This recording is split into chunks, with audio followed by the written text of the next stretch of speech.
É um prazer, um privilégio e, ao mesmo tempo, uma responsabilidade muito grande estar aqui com os irmãos.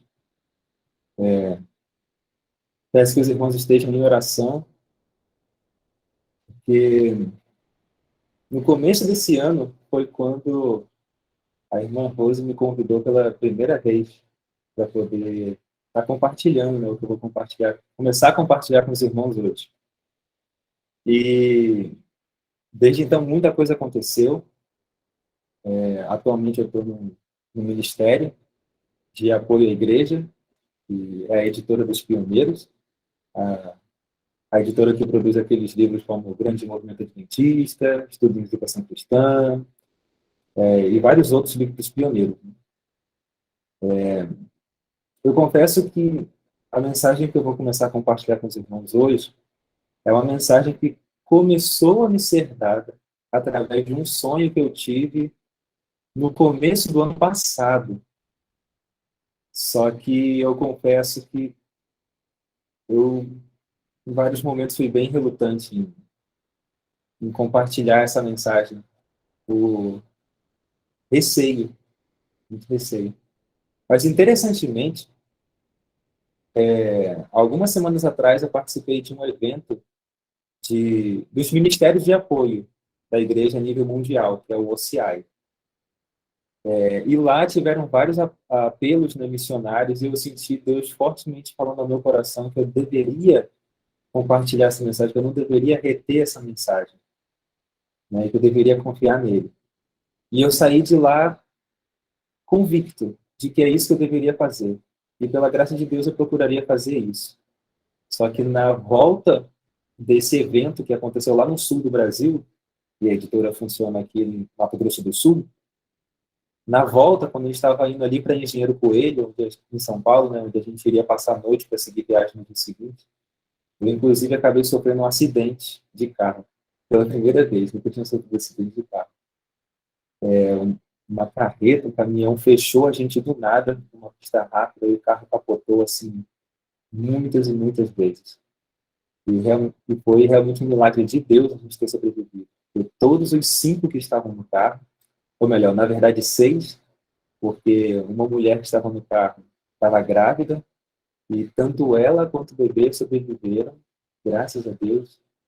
Então, eu acredito que não só eu, mas várias pessoas no carro, se não todas, voltaram de lá com aquela chama, sabe, de trabalhar para Deus. E naquele acidente, pelo menos na minha experiência pessoal, eu pude ver que há um grande conflito de fato. Satanás não está brincando e Deus muito menos. Então, eu peço que os irmãos estejam em oração por mim durante esses momentos que a gente vai estar aqui juntos, para que eu não fale nada de mim mesmo, mas que somente a vontade e os pensamentos de Deus sejam manifestos aqui.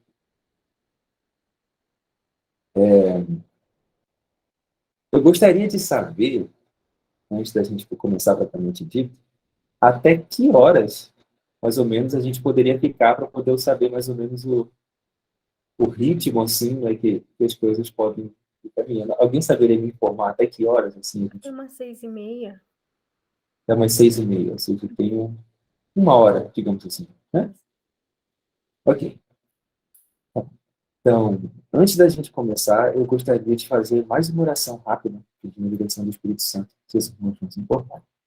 Amém. Então, oremos. Senhor Deus, Pai querido, graças te dou por mais um dia, porque isso é um sinal que a tua misericórdia está se renovando mais. E confiando nessa misericórdia, eu peço humildemente que envie o teu Santo Espírito para estar conosco, trabalhando em nosso coração e em nossa mente. Que ele possa falar através de mim e também para mim, pois, Pai, quanto eu preciso aprender. Mas que todos os corações aqui nessa chamada estejam abertos à tua voz, abertos aos teus ensinos, e que possamos ser ensinados e guiados por ti no dia de hoje, a fim de que as tuas palavras estejam escritas no nosso coração, de modo que não venhamos a pecar contra ti. Essas bênçãos eu peço confiando nos méritos de Jesus. Amém. Amém. Bom, nós teremos, a princípio, 3 oportunidades de estarmos tratando dessa questão. E no dia de hoje, eu gostaria de relatar o sonho que eu tive. Todavia, o sonho não é o mais importante. O sonho, na verdade, eu tenho visto que é algum tipo de artifício que Deus está querendo usar para chamar a nossa atenção para algumas coisas que já estão espalhadas por toda a Bíblia, espírito de profecia, só que muitas vezes a gente passa por alto ou não se deu conta que está lá. Então, ainda que o plano seja contar o sonho hoje, eu vou contar ele de forma resumida e no final. No momento que eu tive o sonho, no começo do ano passado, eu fui impressionado a escrever esse sonho no formato de uma carta aberta, né? E essa carta aberta está no formato de PDF, que eu vou mandar para a irmã Rose, caso os irmãos queiram ler o relato do sonho, que ali eu dou vários detalhes, né? E ali eu escrevi com bastante calma e tal. Então hoje eu vou contar meio que de forma resumida, mas lá, se por um acaso eu esqueci de algum detalhe assim, vai ter essa carta, esse arquivo PDF com tudo escrito ali. Então eu gostaria de começar, na verdade, pela Bíblia. Então eu vou compartilhar minha tela aqui. O título dessa mensagem eu coloquei A Paz de Sião. E o primeiro texto que eu gostaria de ler com os irmãos é o de 1 Coríntios 2, a partir do verso 5. Eu vou aumentar aqui.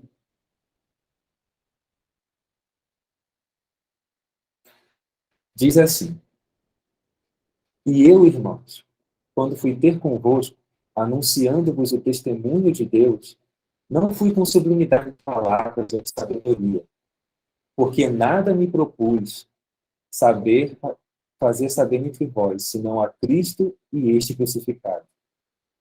E eu estive convosco em fraqueza, e em temor, e em grande tremor.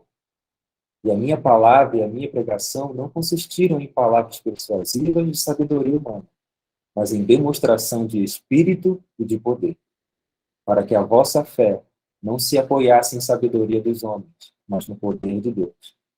Então, nos pensamentos que serão apresentados aqui, eu não gostaria que os irmãos, por algum motivo, confiassem em mim, mas que procurassem considerar os textos à luz de toda a revelação bíblica e em oração ao Senhor, para que o Espírito Santo possa impressionar os vossos corações, se o que eu digo é verdade ou se falo de mim mesmo. Então, eu gostaria que os irmãos tivessem essa postura. Agora, o próximo texto que eu gostaria de ler é o de Lucas 19, 41 a 44. Ele diz assim, Jesus aqui falando, né? Tratando de Jesus.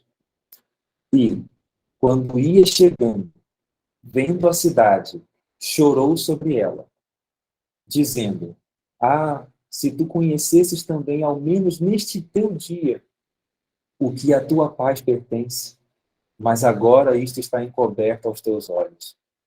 Porque dias virão sobre ti, em que os teus inimigos te cercarão de trincheiras, e te sitiarão, e te estreitarão de todos os lados, e te derrubarão, a ti e aos teus filhos, que dentro de ti estiverem, e não deixarão em ti pedra sobre pedra, pois que não conheceste o tempo da tua visitação. E por que eu estou lendo esse texto? Porque se o que eu vi no sonho é realmente verdade, como eu tenho acreditado que é, então algo parecido com isso vai acontecer com o nosso povo. Por que eu digo isso?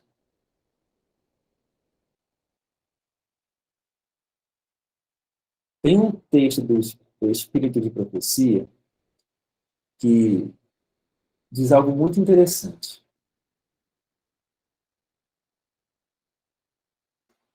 Enoque, o sétimo depois de Adão, sempre estava profetizando a vinda do Senhor. Este grande acontecimento lhe fora revelado em visão. Abel, embora morto, está sempre falando do sangue de Cristo, que unicamente pode tornar perfeitas nossas ofertas e dádivas. A Bíblia acumulou e juntou os seus tesouros para esta última geração. Todos os grandes acontecimentos e solenes realizações da história do Antigo Testamento estão se repetindo na igreja nestes últimos dias. Moisés ainda está falando ali, ensinando a renúncia de si mesmo ao desejar ser riscado do livro da vida por causa de seus semelhantes, para que pudessem salvar-se. Davi está dirigindo a intercessão da igreja pela salvação de almas até os confins da terra. Os profetas ainda estão testemunhando dos sofrimentos de Cristo e da glória que se seguiria.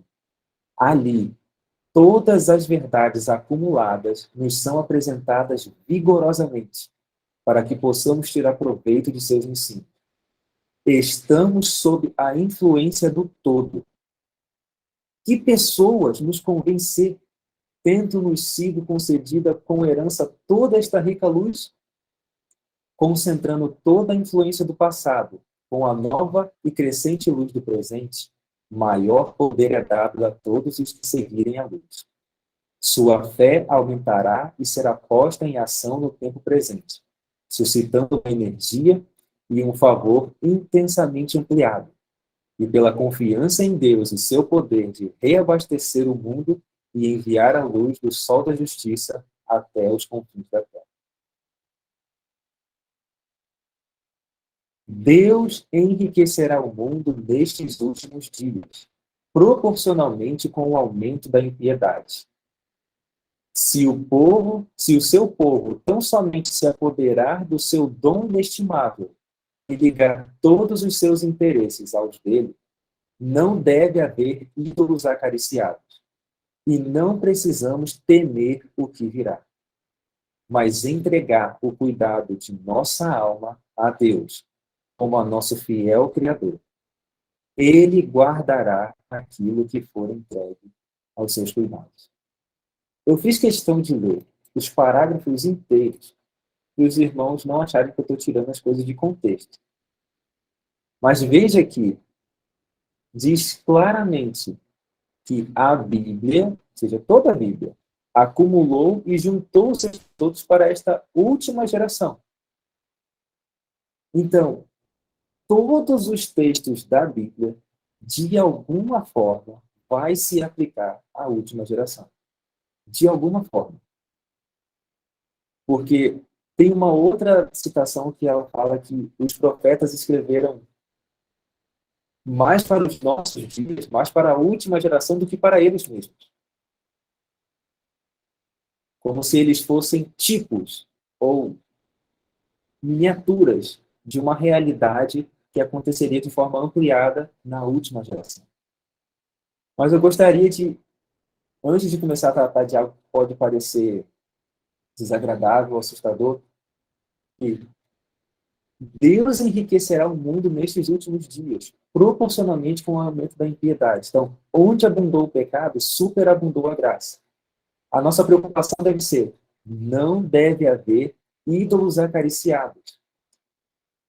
Desse modo, não precisamos temer o que virá.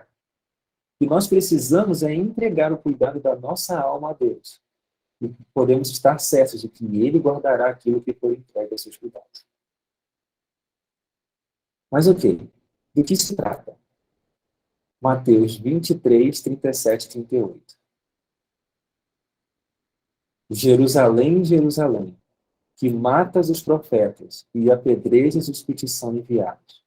Quantas vezes quis eu ajuntar os teus filhos, como a galinha junta os seus pintinhos debaixo das asas, e tu não quiseste.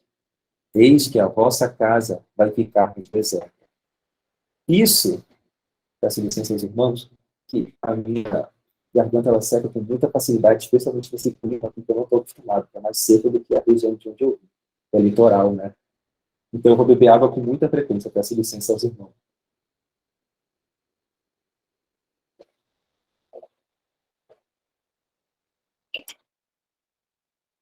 Pessoas que me conhecem até estão acostumadas, porque eu sempre ia com a garrafinha.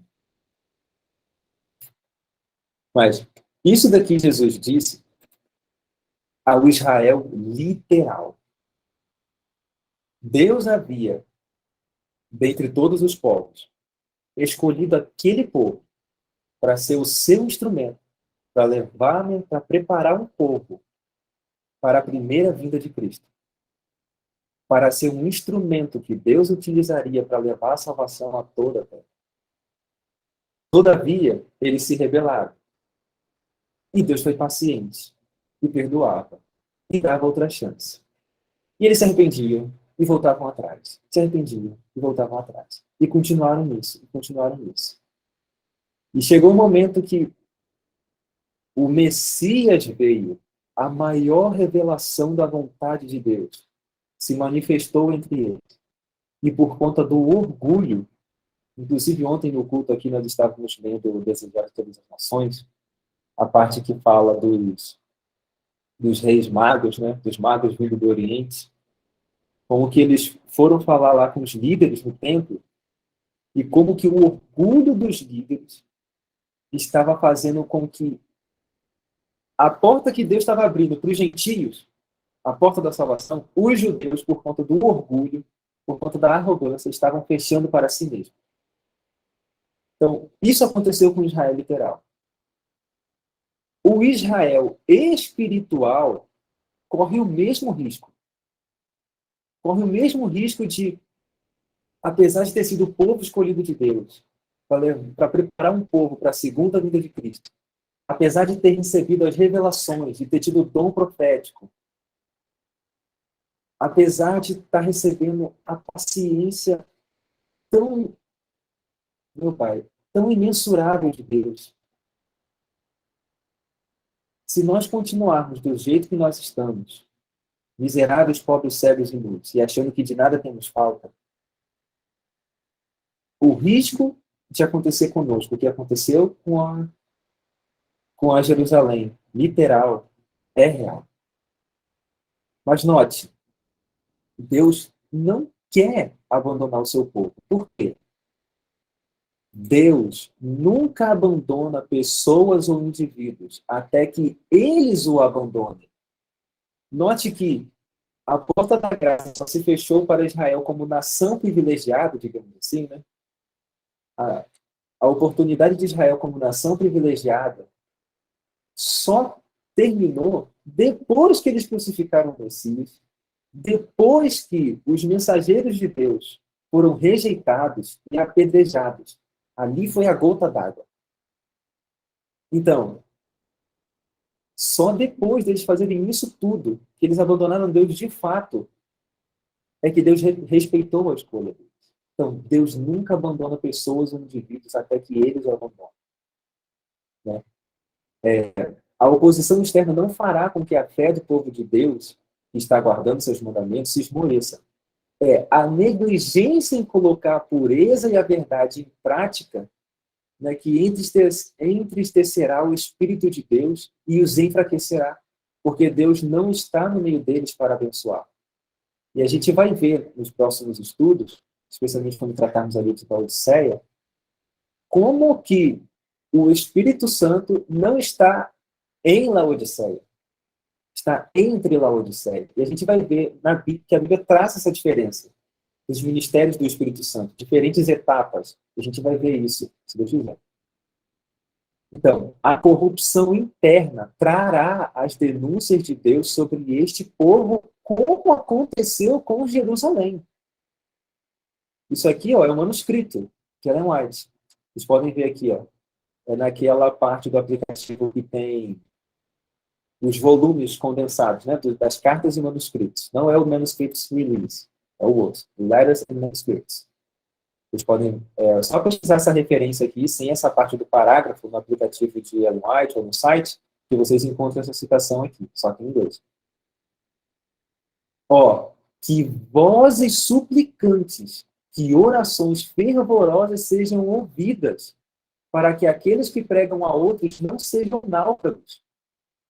Meus irmãos, não sabemos o que está diante de nós. E nossa única segurança é seguir a luz do mundo.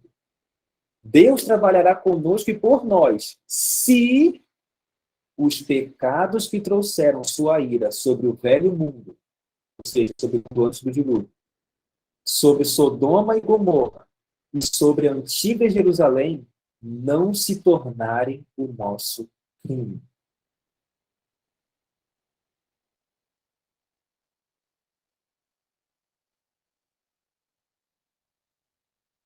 E qual que é a situação atual do povo de Deus?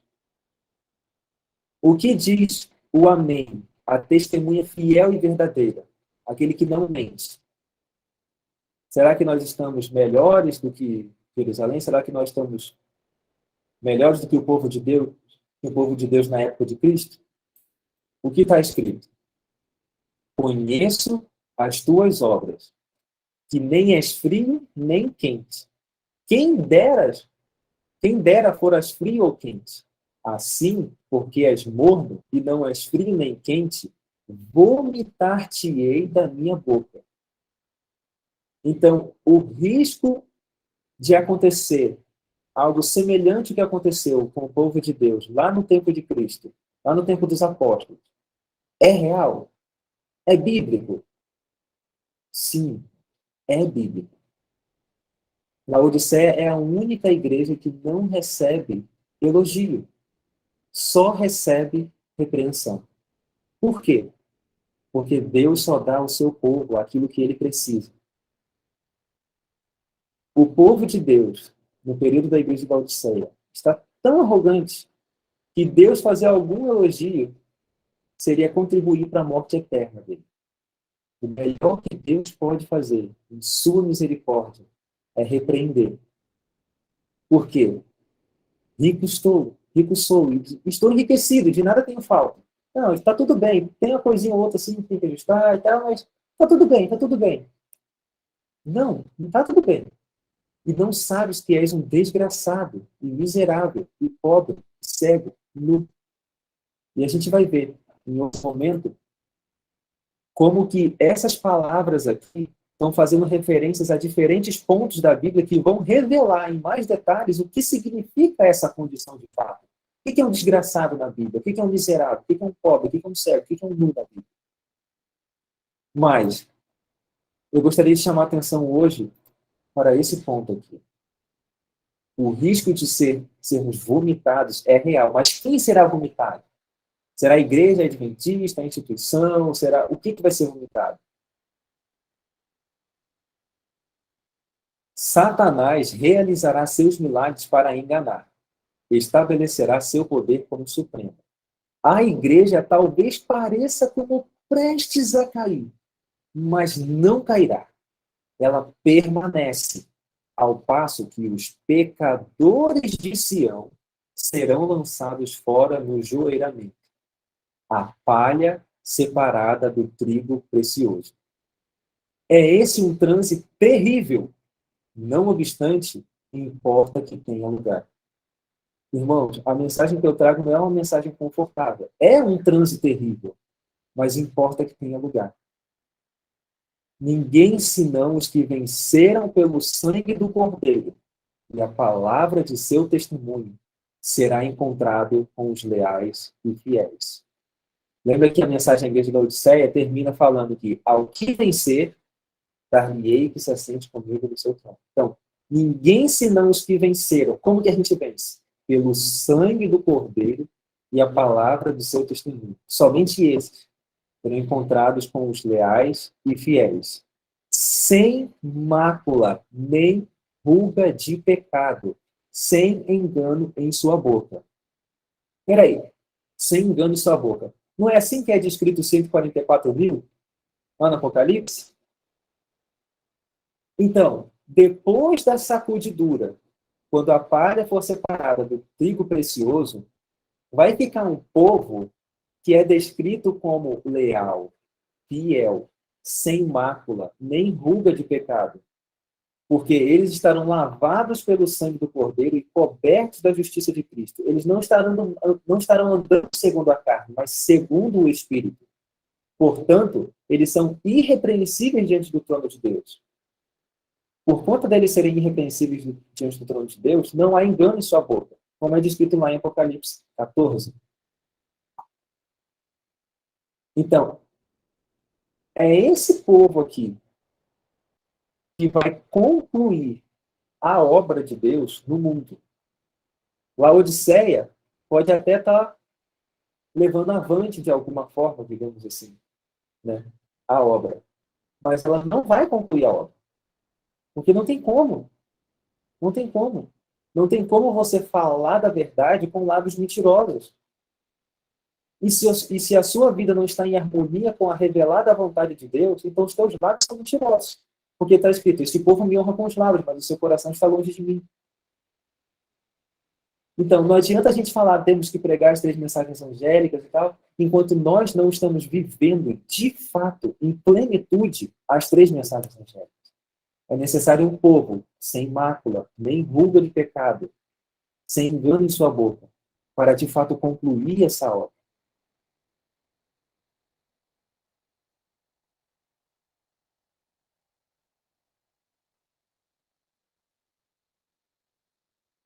Jeremias 6 relata um juízo sobre o povo de Deus, que eu creio que traz luz sobre o que está pairando sobre o nosso povo.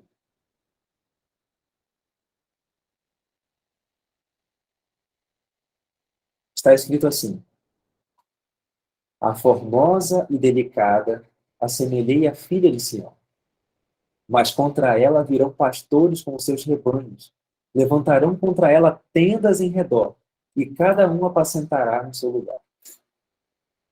Preparai a guerra contra ela, levantai-vos, e subamos ao pino do meio-dia. Ai de nós! Já declina o dia, já se vão estendendo as sombras da tarde. Levantai-vos e subamos de noite, e destruamos os seus palácios. Porque assim diz o Senhor dos Exércitos: cortai árvores e levantai trincheiras contra Jerusalém. Lembra que o segundo Elias, João Batista, pregou: o machado está posto à árvore. Toda árvore que não produzir bons frutos será arrancada. E está profetizado um terceiro Elias. Logo, essa mensagem será proclamada de novo.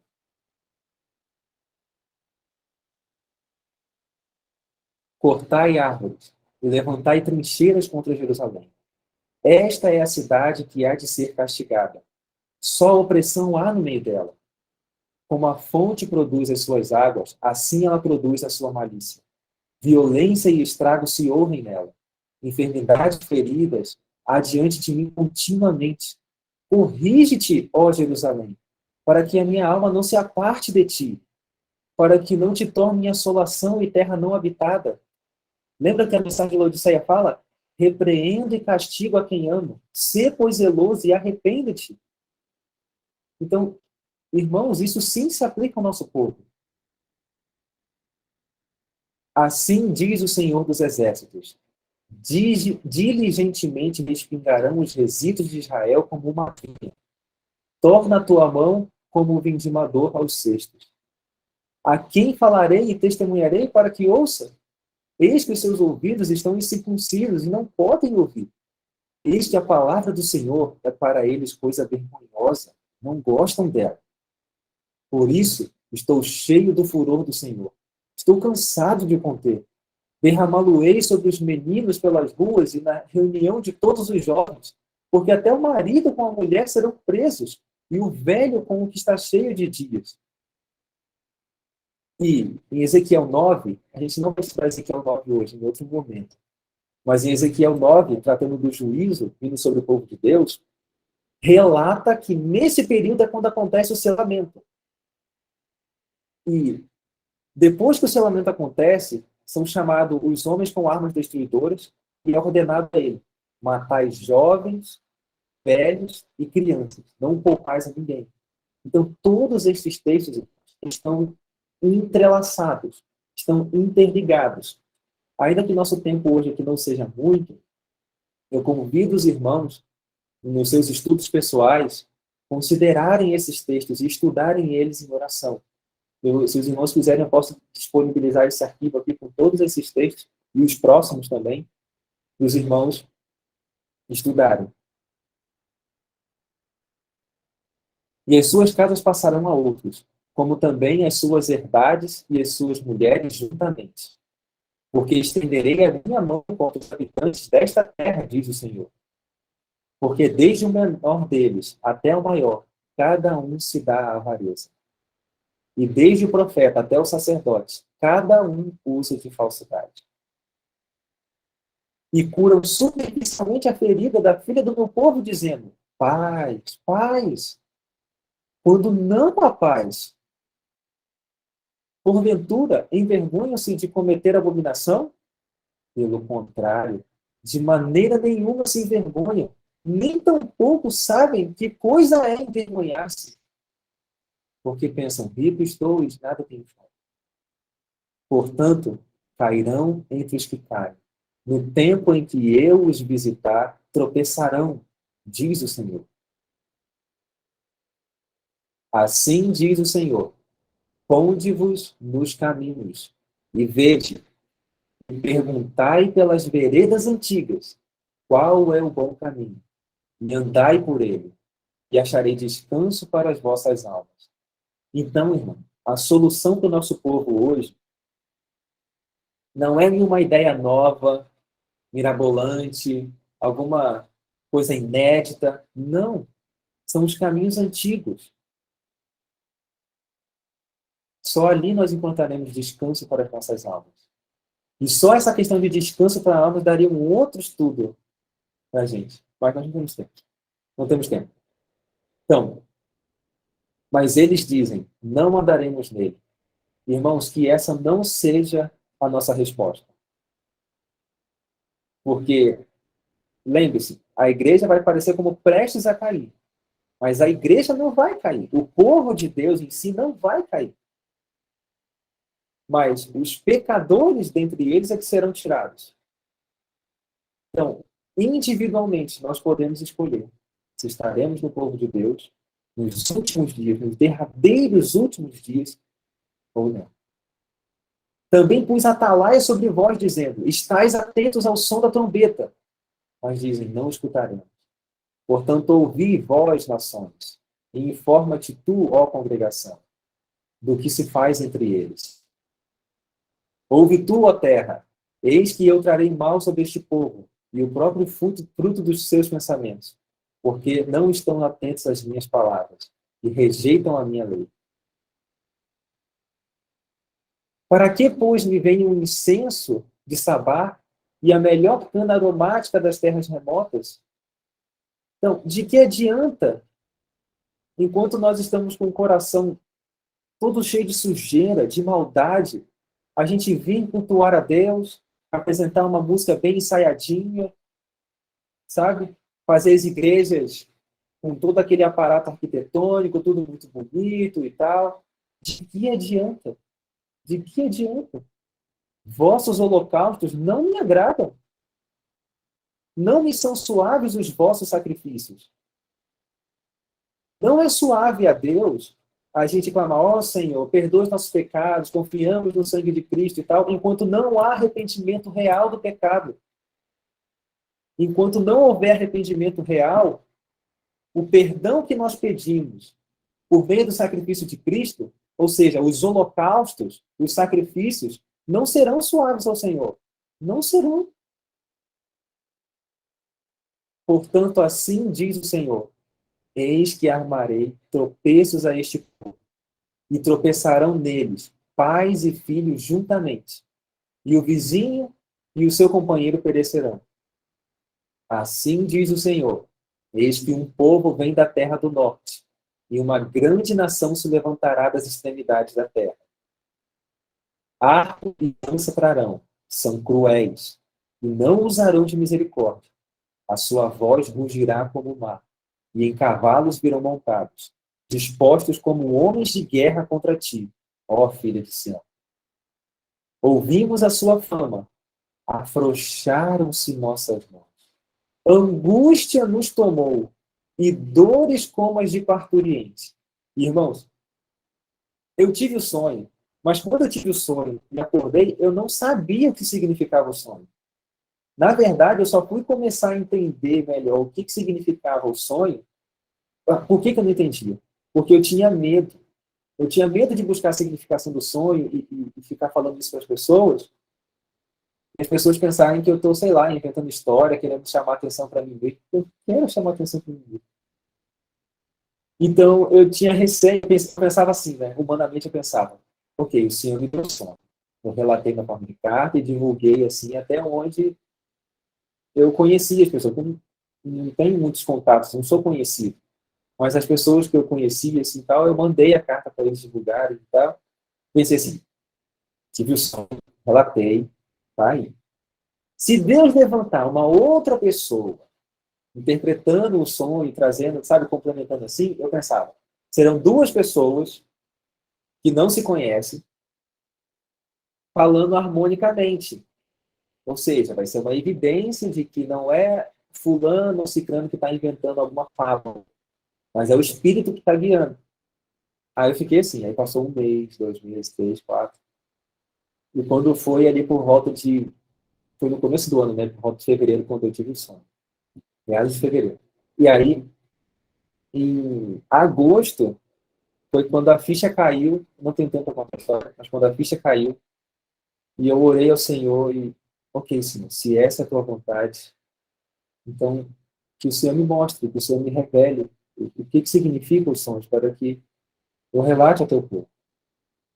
E, irmãos, depois que eu fiz essa oração, foi incrível, como que era como se torrentes de luz viessem à minha mente. Muitos textos iam vir à minha mente, ou eu me deparando com várias citações e textos da Bíblia e tal, e era como se as coisas brilhassem nos textos assim e fossem se encaixando, né? E até hoje, na verdade, eu vou vendo que coisas que estavam no sonho que eu não entendi significado, elementos assim, já estavam na Bíblia. E eu ficava surpreso, tipo, de fato, não é possível eu ter inventado isso, porque eu não sabia, então não teria como meu cérebro imaginar algo que eu não sabia. E esse verso aqui, a angústia nos tomou e dores como de parturiente, isso foi relatado no sonho, através da reação de uma mulher. Enfim, quando eu contar, os irmãos vão entender. Mas lembrem dessa parte aqui, quando eu estiver contando o sonho, eu acredito que eu vou lembrar de fazer essa referência. Então, outro verso. Não saiais ao campo, nem andeis pelo caminho, porque espada do inimigo e espanto há ao redor. Só esse verso aqui já daria para a gente caminhar para outros versos para entender o que significa esse não saiais ao campo, nem andeis pelo caminho. Mas nós não temos tempo. Ó filho do meu povo, cinge-te de saco e revolve-te na cinza, pranteia como por um filho único, pranto de amargura, porque de repente virá o destruidor sobre nós. Então, esse é o apelo. Esse é o apelo do seu povo hoje. Cinge-te de saco. Por quê? Nós vivemos no dia antitípico da expiação. No dia antitípico da expiação, eles deveriam cessar dos seus trabalhos, cessar das suas próprias obras e se prostrar em contrição diante de Deus, em contrição diante do Senhor.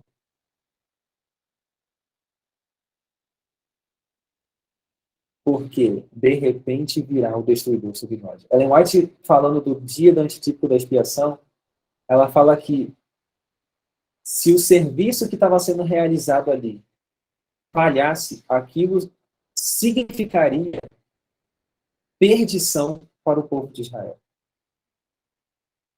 Então, era um momento muito solene. E esse é o momento no qual nós estamos vivendo.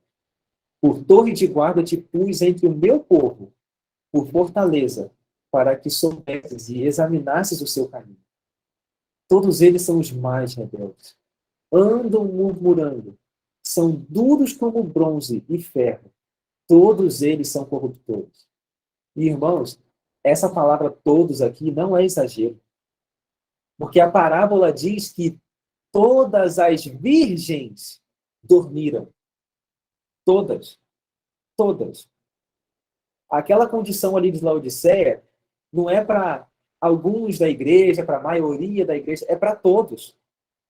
Então, se por um acaso alguém aqui pensa que, não, mas aquele texto ali, graças a Deus que não se aplica a mim, se aplica para as outras pessoas. Se o irmão ou a irmã está pensando assim, significa que o irmão ou a irmã está justamente na condição que é descrita ali naquela mensagem. Acha que rico está e de nada tem falta, quando na verdade é miserável, pobre e cego. Então, o ponto aqui não é se alguns dormiram ou não dormiram, porque todos dormiram. Todos nós somos os mais rebeldes. Todos nós andamos murmurando. Como que eu sei disso? É muito simples. Olha para a sua vida. A sua vida é exatamente a vida que Cristo viveria se estivesse no seu lugar? Se não é, então você se enquadra ali. Porque não tem meia obediência. Ou você obedece perfeitamente a Deus, ou você não está obedecendo. Se você transgride num ponto da lei, você é culpado por todos. Ou Cristo está vivendo em você, e não é mais você quem vive, e você anda pelo Espírito, agradando, fazendo a vontade de Deus, ou você não anda, ou você está pela carne. Não há um meio termo. Já o fole se queimou, ou seja, não há música. O chumbo se consumiu com o fogo. Em vão fundiu o fundidor tão diligentemente, pois os maus não são arrancados. Tem um outro texto que fala mais especificamente da música. Esse daqui, esse fole, eu acredito que seja o fole que eles usavam para jogar ar, para poder fazer a fundição. Em todo caso, a situação é crítica. Olha isso, irmãos, que tristeza. Prata rejeitada lhe chamarão, porque o Senhor os rejeitou. Mas, irmãos, se o Senhor quisesse nos rejeitar, ele não nos alertaria, ele não lamentaria, ele simplesmente rejeitaria. Mas ele diz: vivo eu, diz o Senhor, que não tenho prazer na morte do ímpio, mas que se arrependa dos seus pecados e viva. Repreende e castigo a quem ama. Sê, pois, zeloso e arrepende-te. E por fim, o último texto antes de eu contar o sonho, resumidamente, está escrito. Isso aqui é um texto de Ellen White comentando sobre o juízo lá de Ezequiel 9. E a gente vai ver em mais detalhes em outro momento. Mas olha isso daqui. Como essa mensagem é real. Vemos aí que a igreja, o santuário do Senhor, foi a primeira a sentir o golpe da ira de Deus. Os anciãos, aqueles a quem Deus dera grande luz e que haviam ocupado o lugar de depositários dos interesses espirituais do povo, haviam traído o seu depósito. Igual os líderes judeus na época de Cristo. Colocaram-se no ponto de vista de que não precisamos esperar milagres e as assinaladas manifestações do poder de Deus, como nos dias da antiguidade. Os tempos mudaram. Esse negócio de cristão vivendo como os apóstolos, com aquele poder, com aquele fervor, não é assim mais. Como se a vida dos apóstolos, da igreja primitiva, cheia do Espírito Santo, fosse um evento assim, anormal, sabe? Não, gente. Aquilo ali é a vida cristã no seu estado básico. Aquilo é a vida cristã de fato. Aquela é a norma, ou seja, o normal. Qualquer coisa abaixo disso é rebaixamento da norma. Os tempos mudaram. Estas palavras fortaleceram-lhes a incredulidade. E sem fé é impossível agradar a Deus. E dizem: o Senhor não fará bem nem mal. Ou seja, o Senhor não vai conceder. O Senhor não concede hoje para a gente aquele poder espiritual todo. Não, aquilo é coisa que ficou mais passado. E também falam, não fará nem bem nem mal. Ou seja, fará bem, ou seja, o poder espiritual, e nem fará mal. Ou seja, não vai trazer juízo sobre o seu povo. Não vai acontecer isso. Isso é coisa que aconteceu lá no povo de Israel, dos judeus e tal. Hoje em dia não acontece isso. Não vai acontecer isso. É demasiado misericordioso para visitar seu povo em juízos. Assim, paz e segurança é o grito de pessoas que nunca mais erguerão a voz como trombeta para mostrar ao povo de Deus suas transgressões e à casa de Jacó os seus pecados. Esses cães mudos que não querem ladrar são aqueles que sentirão a justa vingança de um Deus ofendido. Adultos, jovens e crianças, todos perecerão juntos. Isso daqui, gente, Testemunhos para a Igreja, volume 5. Isso daqui é a profetisa do Senhor falando no futuro, não no passado. Não que isso se aplicava ao povo de Israel lá no passado e acabou. Não. Isso aqui vai acontecer. É triste, é angustiante dizer, mas não pode deixar de ser dito. Para que, como alguém que está andando à beira do precipício, você diz, para, senão você vai morrer. A pessoa poderia pensar, eu estou andando aqui tranquilo da minha vida, fazendo minhas coisas, por que você está atrapalhando, me incomodando aqui?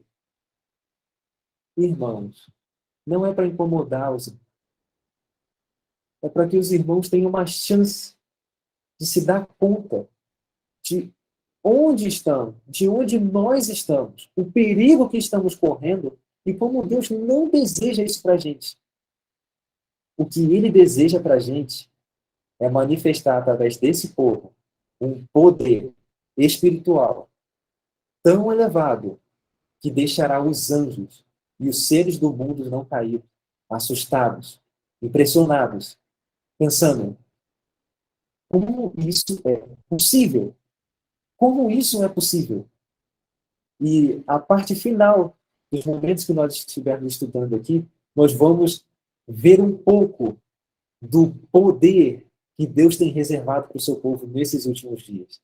Isso também foi relatado num sonho. Então, sem mais delongas, eu vou contar o sonho para os irmãos. Uma dúvida. Enquanto a minha tela está sendo compartilhada, a imagem do meu rosto assim, aparece em algum lugar ou só aparece a tela do computador? Aparece você. Ah, ok. Vamos abrir mais um pouco dela.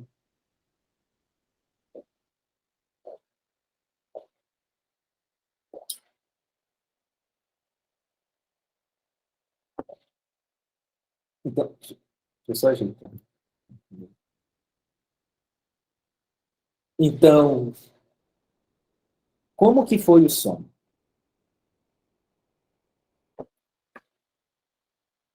A cena era o seguinte. Estava eu em frente à igreja central do distrito onde eu morava. Essa igreja central tinha sido recentemente reconstruída. A igreja antiga havia sido posta abaixo, né, porque era uma igreja bem antiga. E eles construíram uma nova igreja, um novo edifício, uma nova estrutura ali naquele terreno. Eu estava ali em frente. E era dia. Eu não consigo dizer exatamente que hora do dia era. Mas não era começo da manhã, nem era finzinho da tarde. Era nesse meio período, assim, quando está em pleno dia, sabe? O céu estava bem azul, com poucas nuvens, assim, no céu. E o que estava acontecendo? A porta, o portão ali, né, pro pátio ali da igreja, estava aberto. E haviam diversas pessoas entrando e saindo da igreja, entrando e saindo do pátio. Tinha algumas pessoas que estavam na calçada.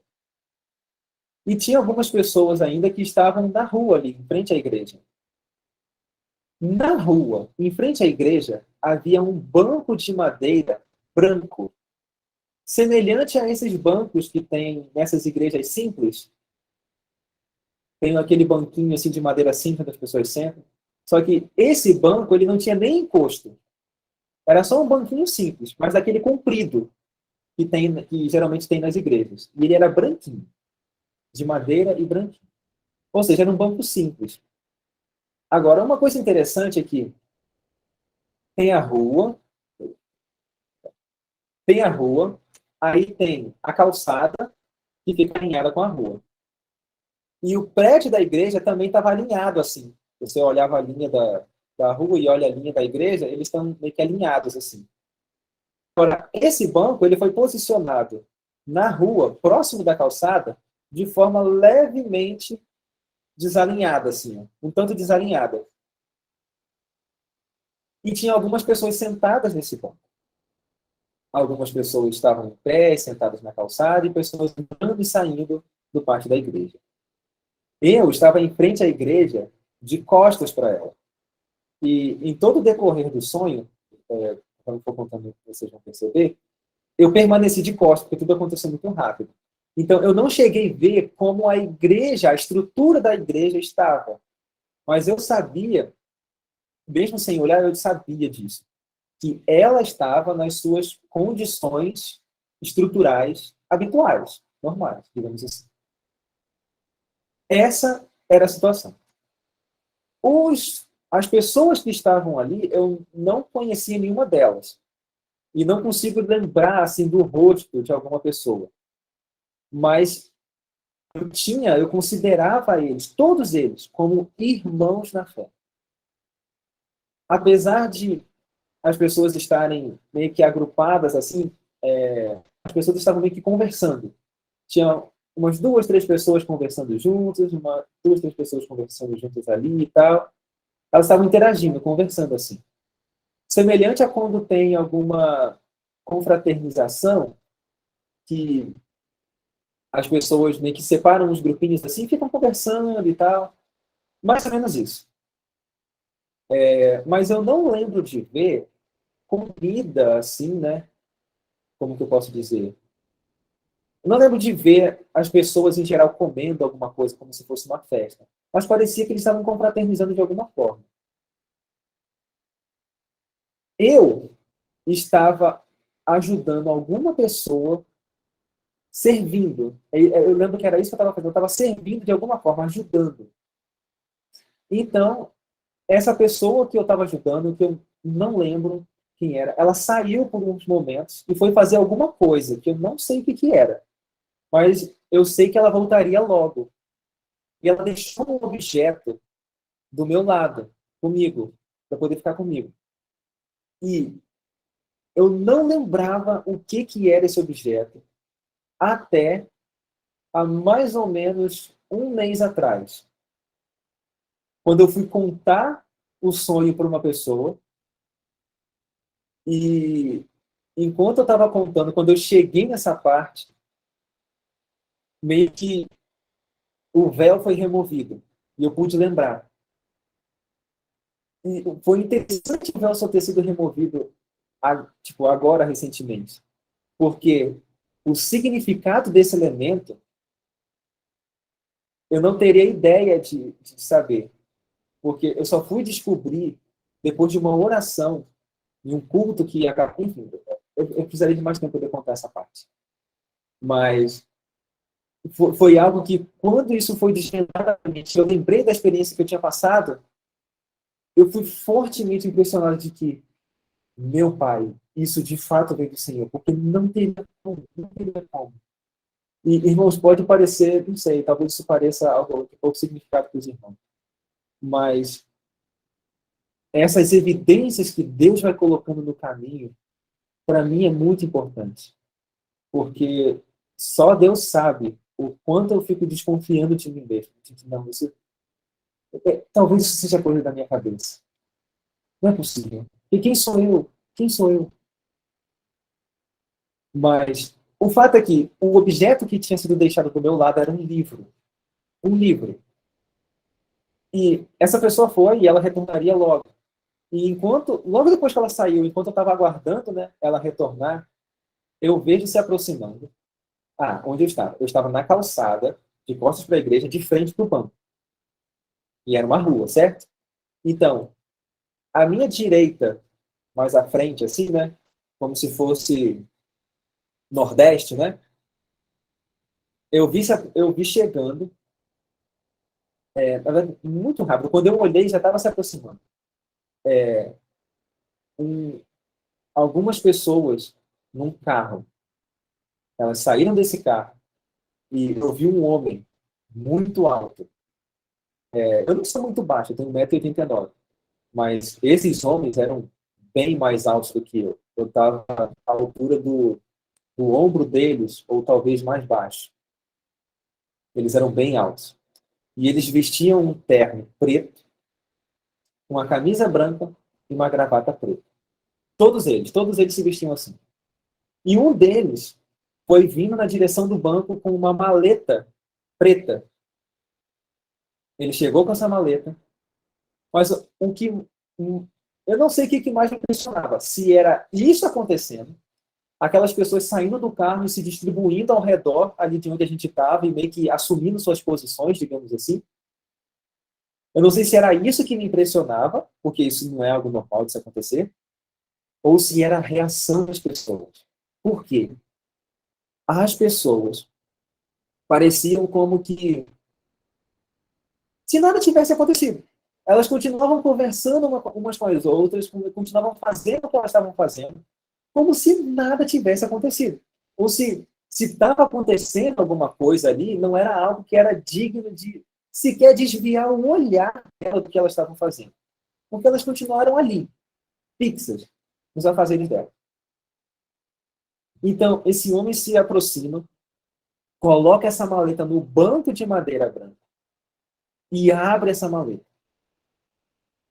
Eu olhei, mas só que eu não consegui, não me foi permitido ver o que estava dentro da maleta. Eu só vi tudo escuro ali dentro. Eu não sabia o que era, mas eu tive a forte impressão de que era algo destruidor. Destruidor. Então, ele colocou aquela maleta ali, e enquanto eu estava olhando ao redor, assim, né, para poder ver se tentar entender o que estava acontecendo. Na direção, assim, à minha esquerda, sentada no banco, tinha uma mulher. Essa mulher não estava interagindo com outras pessoas. Semelhante a mim, ela estava assim, sozinha, né, sem interagir com ninguém. Ela tinha um traje modesto. Era uma roupa assim, adequada. Ela tinha cabelo longos e enrolados assim. Mas quando eu olhei para ela parecia estar com um olhar angustiado. Era a única pessoa que eu via ali que estava tendo alguma reação ao que estava acontecendo. Porque as outras pessoas estavam continuando fazendo como se nada tivesse acontecido. Mas ela estava angustiada e meio inquieta, assim. E parecia que ela sabia o que estava acontecendo. Eu não sabia. Eu não entendi. Eu estava achando estranho, mas eu não tinha a mínima ideia do que estava acontecendo. Mas parecia que ela sabia. Então, eu olhei para ela e eu estava com medo de falar alguma coisa e isso, por algum motivo, causar algum problema, né? Porque tá acontecendo um negócio desse. Você fala assim, você pode chamar atenção e pode piorar a situação, né? Então, eu não tinha como falar com ela, mas eu olhei para ela, sabe quando você olha para a pessoa e você olha tipo assim, tipo, o que está acontecendo, tá? Sabe quando você quer saber o que está acontecendo? Eu olhei assim para ela e interessante, ela não falou nada, mas só com o olhar dela, com a expressão dela, ela mostrou assim grande tristeza e angústia e como se houvesse a necessidade da gente sair dali, da gente fugir dali. Aí eu estava meio assim inseguro, né? E tudo isso aconteceu muito rápido. Aí ela se levantou e me segurou pelo braço, assim, me segurou pelo braço e começou a me puxar para a gente sair correndo no sentido da esquerda, de onde eu estava, correndo para lá, fugindo para lá. O carro tinha vindo ali da direita.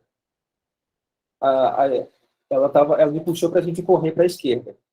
Como eu não sabia o que estava acontecendo e parecia que ela entendia o que estava acontecendo, eu pensei assim, é isso, eu consegui ela, né? Eu não resisti. Quando ela me puxou, eu não travei assim para poder ir junto com ela. Eu fui junto com ela.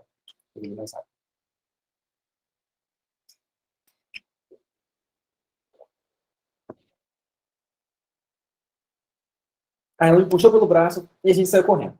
Saiu correndo. E poucos metros depois, a gente chegou na esquina, né? Ali na igreja.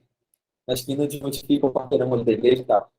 Quando a gente chegou na esquina, sem que a gente percebesse, a gente quase trombou, assim, quase bateu de frente com um desses homens que estava lá.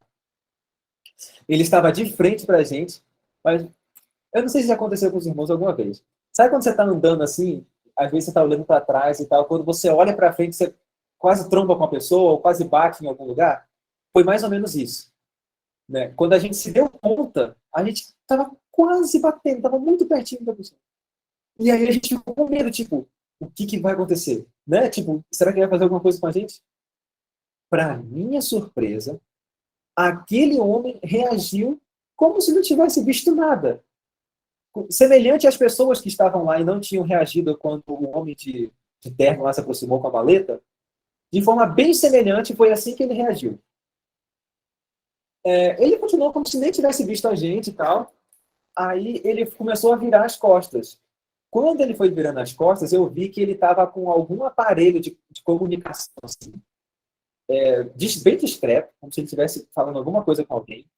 E nas costas dele, conforme ele foi se virando, tinha um dispositivo, assim, pequeno, não muito grande, tamanho meio que de uma folha A4, preso assim por alça, semelhante a uma mochila, e era um dispositivo eletrônico. Ele tinha uma luzinha vermelha, fazia um zunido assim meio que de funcionamento, sabe quando você tem algum aparelho que está funcionando e ele faz um barulho? Tinha um zumbido assim de funcionamento. Ele tinha um bip, pip, pip, pip, pip. E parecia, eu tive aquela impressão de que aquele aparelho tinha alguma conexão com o conteúdo da maleta que eu tinha visto antes. E logo que eu estava pensando nisso, quando eu olhei para a mulher, uma coisa interessante.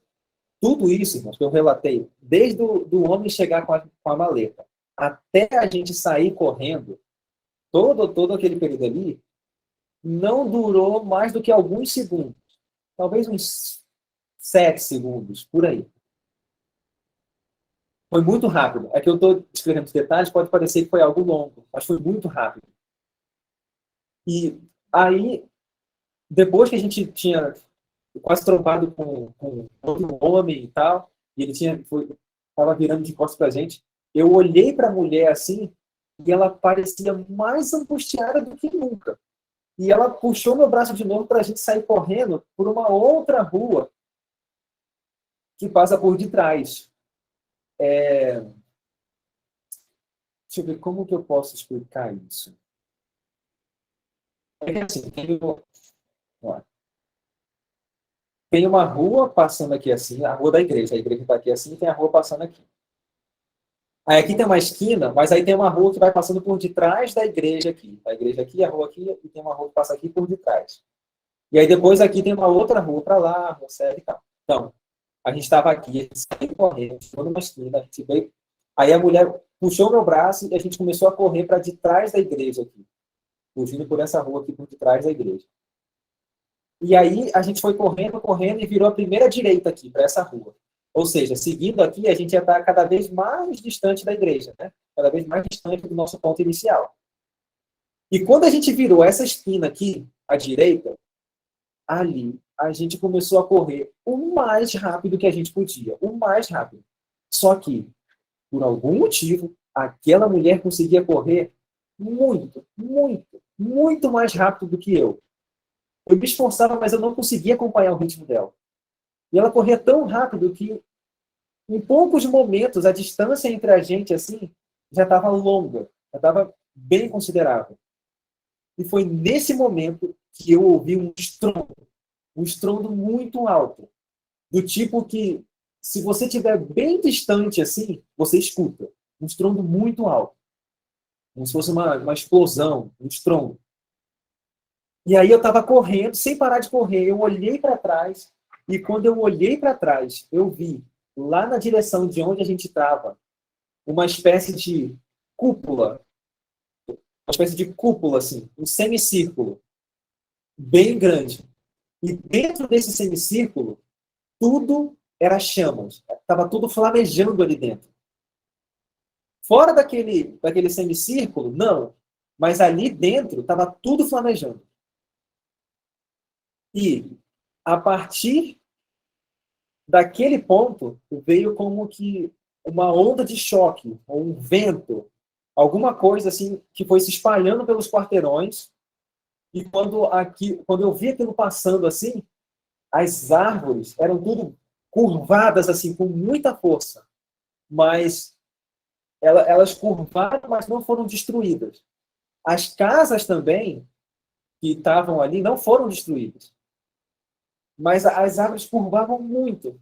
E aí, quando eu estava correndo, eu pensei, quando isso me alcançar, já era. Né? Porque uma coisa é uma árvore, outra coisa sou eu correndo. E tombando assim, quando passou por mim, para minha surpresa, eu não fui afetado. Não fui afetado. Aí eu continuei correndo assim, e aí eu olho no horizonte, mais para frente, assim, né? Aonde a mulher estava, e quando aquela onda de choque, aquela força, aquele vento passa pela mulher, ela imediatamente cai como morta no chão. De vez, instantaneamente. Cai como morta. Aí aquilo me assustou. Aí eu parei, e eu parei também pensando assim, acho que o maior perigo já passou, né? Porque se já teve o instante, já passou aquilo ali, eu acho que o maior perigo já passou. Aí, involuntariamente, assim, eu parei de correr. E aí, meio que sem entender o que estava acontecendo, porque eu pensei assim, como pode? Eu estava muito mais próximo e não fui afetado. E ela estava bem mais distante e caiu como morta. Mas antes que eu pudesse voltar a correr para poder ver se tinha alguma chance, né, de salvação para a mulher, ou que eu voltasse para a igreja, né, para poder ver o que tinha acontecido, né, o que tinha sobrado, se alguém tinha sobrevivido, enfim, alguma coisa assim. Antes que eu pudesse voltar a correr, eu vi lá no horizonte, distante. Sabe quando você olha, quando você está num lugar alto, assim, e você olha no horizonte, naquele lugar bem longe, assim, o mais longe que sua visão consegue alcançar. Eu olhei para o horizonte, assim, e eu vi lá longe algo. Algo que eu nunca vi em lugar nenhum. Algo que eu nunca vi, nem sequer em filme ou em ilustração. Algo que eu nunca vi. Era uma espécie de esfera. Só que não era uma esfera lisinha, assim, tipo uma bola. A superfície variava um pouco. Como que era aquilo?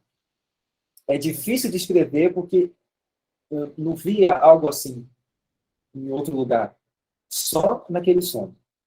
Eu sei que era algo branco, luminoso e incandescente de alguma forma.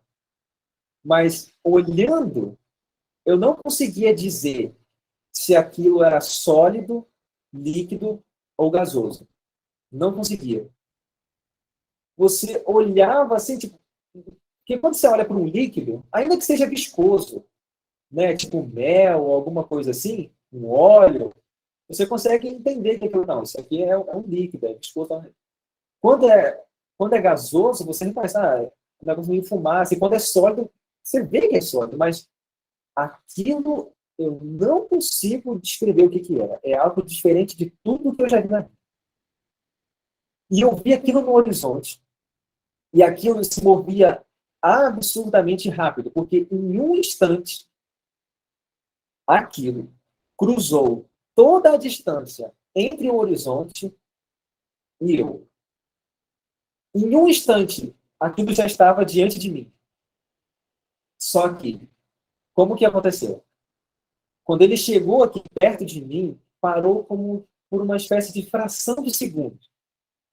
Como se tivesse meio que se voltando para mim e me identificando. de alguma forma, eu tive essa sensação. Então, em resumo, foi assim. Eu vi aquilo no horizonte, aquilo se aproximou, deu uma parada por uns instantes e veio na minha direção. Muito rápido. E quando aquilo veio na minha direção, aquilo me envolveu, me possuiu. E eu olhei para os meus braços e para mim, e aquela glória estava ao meu redor, estava me envolvendo. E quando eu fui envolvido por aquela glória, eu me senti dotado de grandíssimo poder, como se eu pudesse fazer qualquer coisa. E assim que eu fui envolvido por aquela glória, eu percebi que eu comecei a flutuar um pouco, meio que sair do chão um pouco, e logo depois eu fui levado no horizonte. Na mesma velocidade que a glória veio na minha direção, eu fui levado no horizonte. Muito rápido, irmão. Porque foi tão rápido que a minha visão não era capaz de acompanhar. Quando eu fui levado, a única coisa que eu vi foi um vulto assim passando, e acabou. E quando eu me dei conta, logo depois desse vulto assim, eu estava em um outro lugar que eu não conheço. Não sei que lugar era, mas eu lembro que tinham algumas pessoas ali naquele lugar, e eu comecei a falar com aquelas pessoas, a me comunicar com elas. Pessoas meio que iam ouvindo assim, e meio que ficavam curiosas. E elas iam se aproximando de mim para poder falar comigo. Agora, uma coisa interessante. Eu falava com aquelas pessoas num idioma que eu não conheço. Mas esse idioma estava descrito na parte inferior da minha visão, assim, com uma espécie de legenda, com os próprios caracteres daquele idioma. Mas só que eu não sei que caracteres eram aqueles. Mas estava descrito assim. Agora, eu não conheço o idioma. No sonho, como personagem do sonho, eu entendi o idioma e me comunicava livremente, fluentemente através dele. Mas como telespectador do sonho, eu não tenho a mínima ideia de que idioma era aquele. E eu estava assim, falando com as pessoas e tal, quando eu acordei. Eu acordei de noite, profundamente impressionado. E eu só lembrava de parte do sonho. Eu não lembrava do sonho todo. Só lembrava de parte do sonho. E eu, profundamente impressionado com aquilo, na minha cama mesmo, eu ajoelhei e orei ao Senhor. Senhor, se esse sonho significa alguma coisa, porque eu nunca tinha tido um sonho assim. Se esse sonho significa alguma coisa, então, o Senhor me fale. E antes que eu falasse qualquer outra coisa na oração, ou falasse amém, enfim, uma voz falou claramente à minha mente. É o Espírito e o dom de línguas. Persevere no caminho. Bom, é só isso. E ali eu me senti realmente muito impressionado e ao mesmo tempo me questionando assim, né? Senhor, quem sou eu? Quem sou eu para ter um sonho assim? Porque eu não estava orando ao Senhor, pedindo alguma revelação de alguma coisa. Eu lembro que naquele período, naqueles dias, eu estava orando ao Senhor pedindo para Ele me conceder mais do Espírito Santo, para poder Ele me santificar, para poder Ele transformar a minha vida. Era isso que eu pedia. Eu não estava pedindo nada para ter algum sonho de revelação, alguma coisa assim. E eu lembrava de mim mesmo, né? Eu olhava para mim, vendo toda a minha fraqueza e a minha semelhança de Cristo, eu pensava, quem sou eu para ter um sonho assim? E eu fui dormir com esse pensamento. E no dia seguinte teve uma meditação que foi... todo dia eu vejo uma meditação que chega para mim no canal, no Telegram. Tem aplicativo de mensagem, não sei se vocês conhecem, no Telegram. E você pode criar canais ali, né? Eu sou inscrito num canal que diariamente posta uma meditação para o WhatsApp. Só que ele posta meditações assim, aleatórias. Aleatório em que sentido? Um dia ele pega, por exemplo, Este Dia com Deus. Outro dia ele pega uma meditação da Maranata. Outro dia, Filhos e Filhas de Deus. Cada dia ele vai pegando uma meditação de uma coleção dessa. Né? Meditação. E no dia seguinte, quando eu fui ler a meditação, tinha ali a resposta das minhas orações. Na carta, eu relato isso em mais detalhes. Ali eu deixei também a meditação. No próprio arquivo está a meditação junto e tem mais alguns comentários. E eu termino a carta, né, fazendo um apelo que eu me senti fortemente impressionado a fazer. E eu gostaria, penso que seria bom os irmãos lerem, porque o nosso tempo já estourou, e eu penso que seria bom os irmãos lerem e meditarem, e com a graça de Deus, amanhã nós começaremos a estudar um pouco o que aqueles símbolos dos sonhos representavam e como que aqueles eventos já estavam descritos na Bíblia e no Espírito de Profecia. Então, por hoje, o que eu gostaria de deixar como pensamento para os irmãos levarem para o dia? Jesus está voltando. Mas Jesus não voltará antes que o juízo, de forma geral, seja concluído. Por isso nós vivemos no dia antitípico da expiação. E o juízo começa pela casa de Deus. E o Senhor deseja que o seu povo desperte e se prepare para encontrar com seu Deus. Porque o Senhor virá visitar o seu povo. O Senhor, durante muito tempo, a obra tem estado sob o poder dos homens, que Deus instituiu. Mas tem uma citação de Ellen White, e eu procurarei deixar amanhã para a gente dar uma olhada, eu gosto de deixar sempre as referências, em que ela fala que Deus tomará as rédeas em suas próprias mãos. Por conta dos homens não terem desempenhado o papel que deveriam ter desempenhado, Deus não vai deixar o seu povo assim, à sorte dos homens. Ele vai tomar a rédea da obra em suas próprias mãos. Assim como no Israel literal, os líderes judeus não desempenharam o papel que deveriam ter desempenhado. Então, Cristo mesmo tomou a obra em suas próprias mãos, escolheu 12 discípulos, e a partir daquele povo, ele levaria a sua obra antes. Da mesma forma, o Senhor visitará o seu povo.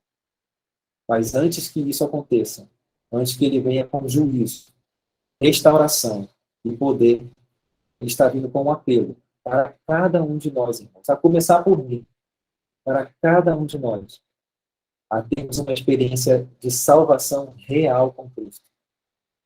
A confiarmos de fato, a entregarmos a nossa vida de fato no Salvador e a confiarmos nele de fato, recebendo a sua justiça pela fé.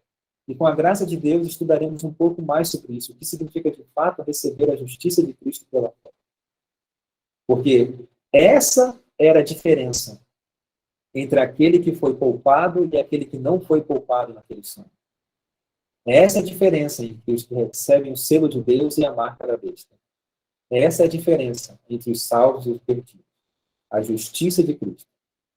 Cristo em nós, a esperança da glória. Então, que a gente viva o dia de hoje como se fosse o último. E no dia de hoje nós estejamos em paz com Deus.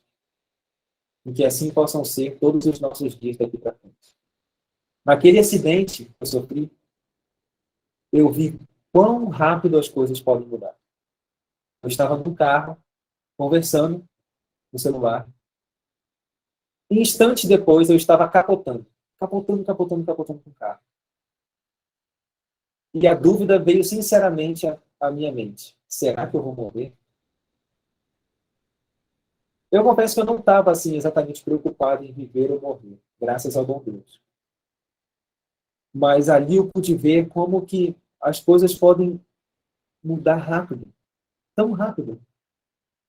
A gente não tem noção. Como a irmã White disse numa citação que a gente leu, nós não sabemos o que está diante de nós. A nossa única segurança é seguir a luz do mundo.